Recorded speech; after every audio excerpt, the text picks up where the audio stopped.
Alright, we're back in Snowpocalypse. Now we're back to Rain-Pocalypse.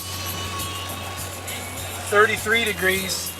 We've jumped just north of Bowling Green. This is the Toledo split here at 475 on the bridge. But yeah, we're back to rain. And it's a blowing rain, kind of wet. Big drop type of rain.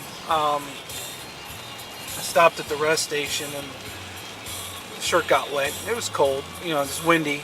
So, I mean, it's just cold and windy and wet. So far, not so bad. No ice on the bridge. Going slow, just to be safe. Nothing doing.